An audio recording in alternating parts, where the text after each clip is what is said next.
I stood up against my brother's misogyny at my own wedding. 6 months later, my soul left him and my parents finally saw the truth. I, 29F, got married last month to my husband Daniel, 31M. We've been together for 5 years, having met at a mutual friend's barbecue. I remember that day so clearly. I was helping set up the food table when Daniel offered to lend a hand. We got talking about our shared love of obscure 80s movies, and the rest, as they say, is history. Our relationship hasn't always been smooth sailing. We've had our fair share of arguments and disagreements, especially in the early days when we were still figuring each other out. But we've always managed to work through our issues with open communication and mutual respect. That's why, when Daniel proposed 2 years ago during a hike to our favorite scenic overlook, I didn't hesitate to say yes. We spent over a year planning our wedding. I'm not usually one for big, elaborate events, but I wanted this day to be special. We chose a beautiful rustic venue, a converted barn with strings of fairy lights and wildflower centerpieces. It was a perfect blend of elegance and casual charm, just like us. We invited about 150 guests, a mix of family, friends, and coworkers. I was especially excited for my colleagues to meet my family. I've worked hard to build my career as a software engineer, and I'm proud of where I am today. It hasn't always been easy, especially being a woman in a male-dominated field, but I've persevered and earned the peers. The day of the wedding arrived, and everything was going perfectly. I felt like a princess in my dress, a simple, elegant gown with lace detailing that I'd fallen in love with the moment I tried it on. Daniel looked incredibly handsome in his tailored suit. When we saw each other at the end of the aisle, I felt my heart skip a beat, just like it did on our first date. The ceremony was beautiful. We wrote our own vows, and I'll never forget the look in Daniel's eyes as he promised to support me in all my dreams and aspirations. After the ceremony, we took what felt like a million photos with our families and the wedding party. My cheeks were sore from smiling so much, but I didn't care. The reception started off great. The caterers outdid themselves with a spread that catered to everyone's tastes and dietary needs. Daniel and I had our first dance to our song, the cheesy 80s ballad that was playing when we first kissed. Then we cut the cake together, playfully smearing a bit of frosting on each other's noses for the cameras. Then it was time for the toasts. My maid of honor, my best friend since college, gave a heartwarming speech about our friendship, and how happy she was to see me find someone who truly understood and supported me. Daniel's best man told some hilarious stories from their days as roommates, careful to keep things PG for the older relatives in attendance. My parents both said a few words. My mom got a bit teary-eyed as she welcomed Daniel to the family, and my dad made a corny joke about finally having someone to watch football with. It was all going so well. Finally, it was my brother Alex's, 33M, turn to give a toast. I felt the nut form in my stomach. Alex and I have had a complicated relationship for years. Growing up, we were close, always getting into mischief together. But as we got older, things changed. Alex became more traditional in his views, especially when it came to gender roles. He married young and expected his wife to be a stay-at-home mom, which she was happy to do. But he couldn't understand why I wanted a different path for myself. When I decided to major in computer science in college, Alex scoffed, saying it was a man's field and that I'd be better off studying something more suitable for a woman. I tried to brush off his comments, but they hurt. Over the years, his attitude only got worse. Every family gathering turned into an opportunity for him to make snide remarks about my career choices or my relationship status. When I introduced him to Daniel, I hoped things would improve. Daniel is supportive of my career and we share household responsibilities equally. I thought maybe seeing a healthy, modern relationship would change Alex's perspective. But instead, he just started making comments about how Daniel needed to man up and control his woman. Despite all this history, I still wanted Alex to be part of my wedding day. I hoped that maybe, just maybe, he put aside his judgmental attitude for one day and be happy for me. As he stood up to give his toast, I held my breath. Alex started off okay, talking about some childhood memories. But then things took a turn. He made a joke about how surprised he was that I actually managed to find someone willing to marry me, given how career-obsessed I am. The knot in my stomach tightened as he went on to say that he hoped Daniel was prepared for a wife who cares more about her job than her family. I felt like I had been slapped. Daniel squeezed my hand under the table, but I could tell he was angry too. Alex continued, saying things like, "I guess miracles do happen, and maybe now she'll finally learn to cook something other than microwave meals." The room fell uncomfortably silent. I looked around and saw people shifting in their seats, avoiding eye contact. My parents looked mortified, but they didn't say anything. This was typical. They'd always avoided confrontation, preferring to sweep issues under the rug rather than address them head-on. When Alex finally finished his toast, there was awkward, scattered applause. I felt humiliated and angry.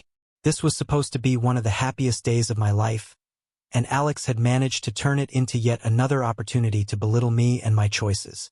I excused myself and went to the bathroom, where I broke down crying. My maid of honor followed me, offering comfort and suggesting we ask the DJ to play my favorite dance song to lighten the mood. But I knew I couldn't just pretend nothing had happened. After I composed myself, I went to find Alex. I found him at the bar, laughing with some of his friends as if he hadn't just ruined my wedding toast. I pulled him aside to a private area and confronted him about his speech. I told him how hurtful and inappropriate his comments were, especially on my wedding day. I explained that my career is important to me, but that doesn't mean I don't value my relationships or my new marriage. Alex got defensive immediately. He said I was being too sensitive and that he was just joking.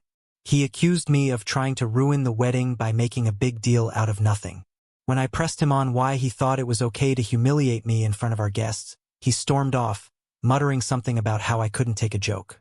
I returned to the reception, trying to put on a brave face for the rest of the night. But the damage was done. The mood had shifted, and I could tell people were gossiping about what had happened. Daniel did his best to cheer me up, even convincing the DJ to play a marathon of 80s hits to get people dancing and distract from the drama. But I couldn't shake the feeling that my brother had tainted one of the most important days of my life. After the wedding, I got texts from my parents saying I should apologize to Alex for overreacting and causing a scene. They said I should have just laughed off his comments and moved on. But I did anything wrong by standing up for myself. This wasn't just about one inappropriate toast. It was about years of snide comments and disrespect that had finally come to a head. Ida for confronting my brother about his inappropriate toast? Should I have just ignored it to keep the peace? I'm tired of always being expected to be the bigger person, but I also don't want this to drive a permanent wedge in my family. Added. Thank you all for your responses. I want to clarify a few things based on the comments. 1. This isn't the first time Alex has made comments about my career. He's always been very traditional in his views and thinks women should prioritize being homemakers. We've had many arguments about this over the years, dating back to when I first chose my college major. 2. My parents tend to make excuses for Alex's behavior. They say things like that's just how he is or he doesn't mean any harm. They've never really held him accountable for his actions, which I think has only enabled his behavior. 3. Daniel has been incredibly supportive throughout all of this. He wanted to confront Alex himself, but I asked him not to because I didn't want to make the situation worse. He's been my rock through all of this, reminding me that I have nothing to be ashamed of. 4. For those asking about my career, I'm a software engineer at a tech company. I've been with the company for 5 years and was recently promoted to a senior position. I love my job and have worked hard to get where I am. Alex has always seemed resentful of my success, often making comments about how I'm neglecting my feminine side by focusing on my career. Update 1. It's been about a month since my original post, and a lot has happened. First, I want to thank everyone for their supportive comments. Reading them helped me realize that I wasn't overreacting and that my feelings were valid. It's been a difficult month, but your words have given me strength. A week after the wedding, my parents invited the whole family over for dinner. They said they wanted to clear the air and move past the wedding incident. I was hesitant, but Daniel encouraged me to go, saying it might be a chance for Alex to apologize. Daniel offered to come with me for support, but I decided to go alone, feeling like I needed to handle this myself. When I arrived at my childhood home, I was immediately hit with a wave of nostalgia. The house smelled like my mom's signature lasagna, a dish she always made when she was trying to smooth over family tensions. As I helped set the table, I was reminded of countless family dinners, some happy, some tense, but always ending with us coming together as a family. I hoped this dinner would be the same. Before dinner, my mom pulled me aside and asked me to be the bigger person and apologize to Alex for embarrassing him at the wedding. I was shocked. It was like we were kids again, with me always being expected to apologize even when Alex was clearly in the wrong. I refused and told her that I had nothing to apologize for. She looked disappointed but didn't push the issue further. During dinner, the tension was palpable. We made awkward small talk about the weather and my cousin's new baby, carefully avoiding any mention of the wedding. Finally, my dad cleared his throat and brought up the elephant in the room. He said we all needed to move on and forget about the wedding incident for the sake of family harmony. Alex piped up, saying he was sorry if I couldn't take a joke. It wasn't a real apology at all, and I could feel my anger rising. I thought about all the times I'd let his comments slide for the sake of keeping the peace, all the family gatherings I dreaded because of his attitude.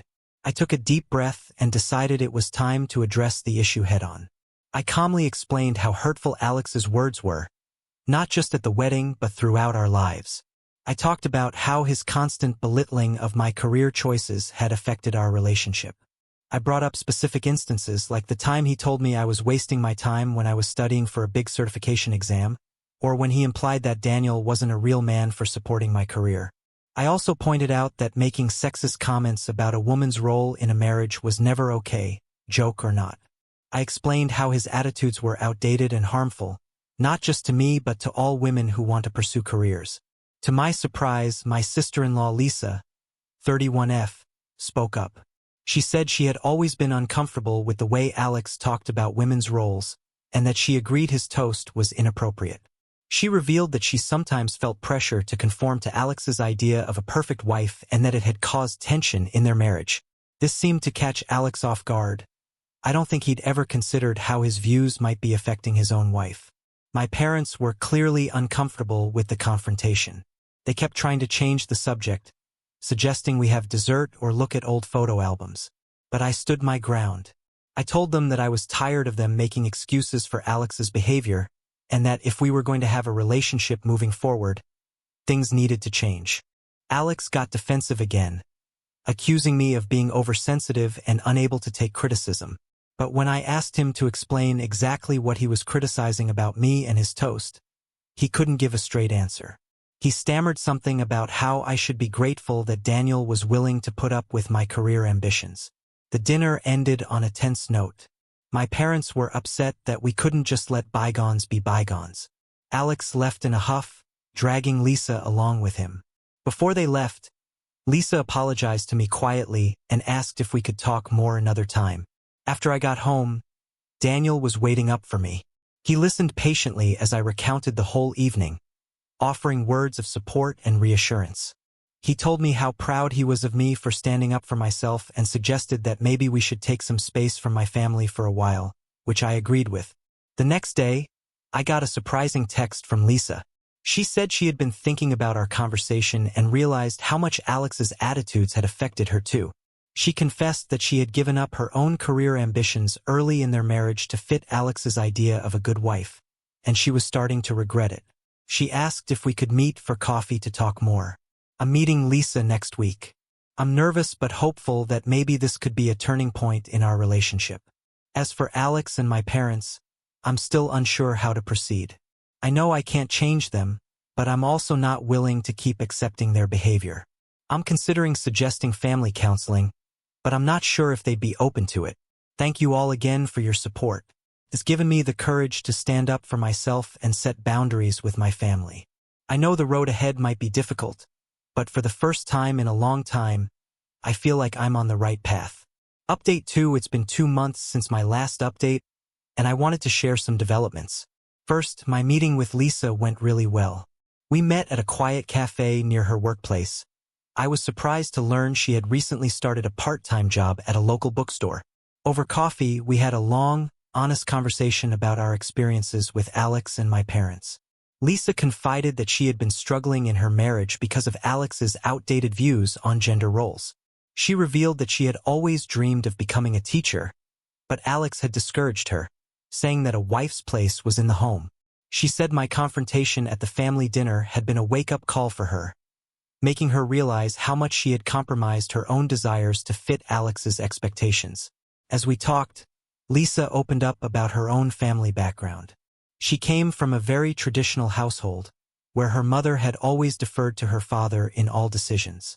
She realized that she had unconsciously fallen into the same pattern with Alex, afraid of rocking the boat or asserting her own needs. I shared some of my own struggles, both in my career and in standing up to Alex over the years.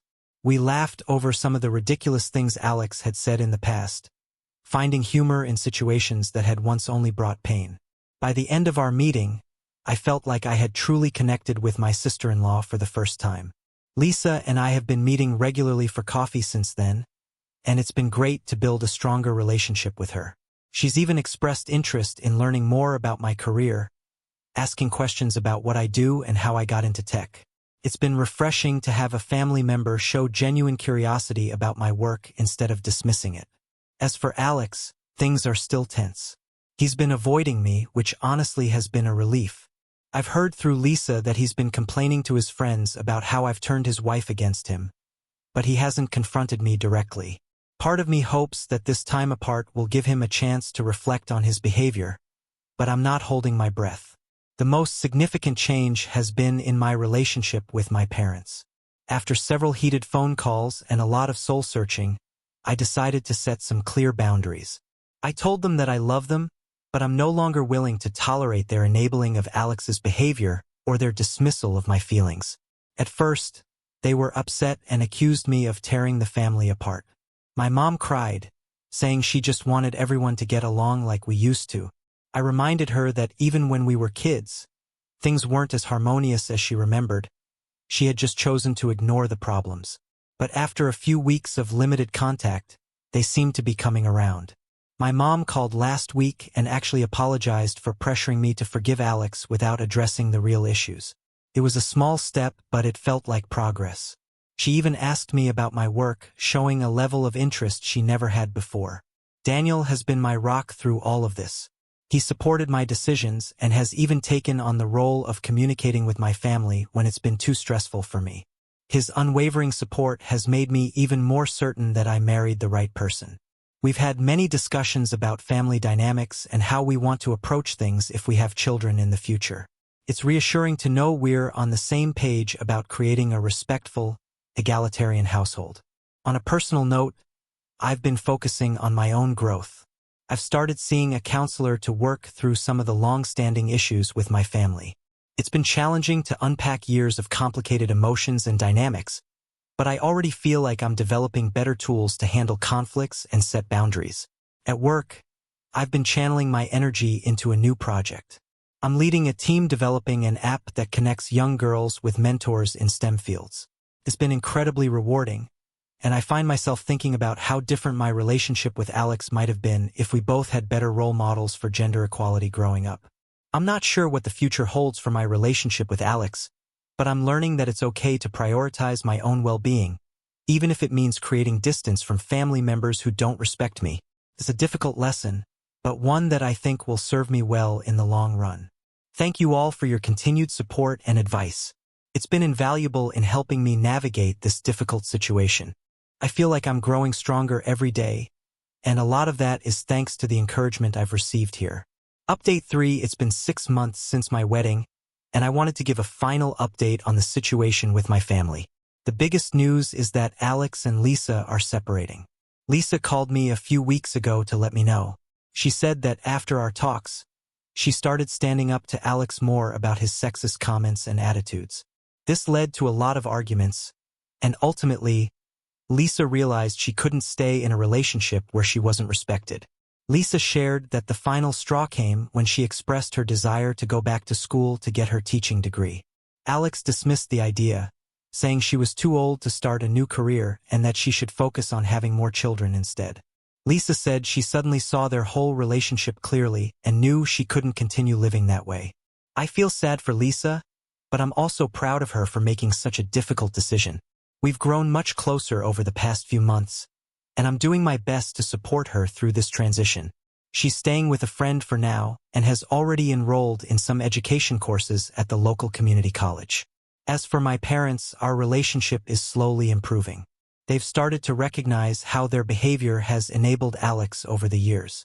My mom has even started reading some books about feminism and gender equality that I recommended.